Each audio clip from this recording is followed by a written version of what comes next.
சேனை கவுண்டர் ஊரிலே அருள் பெற்ற அம்மனாகப்பட்ட காளியம்மன் ஸ்ரீ சக்தி காளியம்மன் பண்டிகை முன்னிட்டு இன்று ஓரிரவு சத்துநாட்டியம் அரங்கேற்றம் செய்தார்கள்.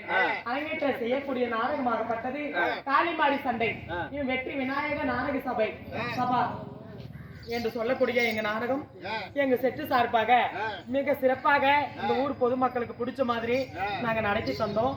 எங்களோட நாடகம் முடிஞ்சது. நன்றி, வணக்கம். இன்னும் செல்வன் யூடியூப் சேனலை சப்ஸ்கிரைப் பண்ணுங்க, லைக் பண்ணுங்க, பெல் பட்டனை தட்டி விடுங்க. இன்னும் எங்களால் முடிஞ்ச அளவுக்கு நடத்தி வந்தோம். உங்க வயிற்றுல ஒரு குழந்தை ஆணோ பொண்ணோ பிறந்தது தப்பு செஞ்சிருந்தா அந்த குழந்தை எப்படி மனமாற மன்னிச்சு ஏற்றுக்குவீங்களோ அது போல எங்களும் மனமாற மன்னிச்சு எதுவும் தவற இருந்தா மன்னிச்சு ஏற்றுக்கணும். நன்றி, வணக்கம். எங்க நாடகம் கை காமிங்க, அப்படியே காமிங்க, அப்படியே கை காமிங்க.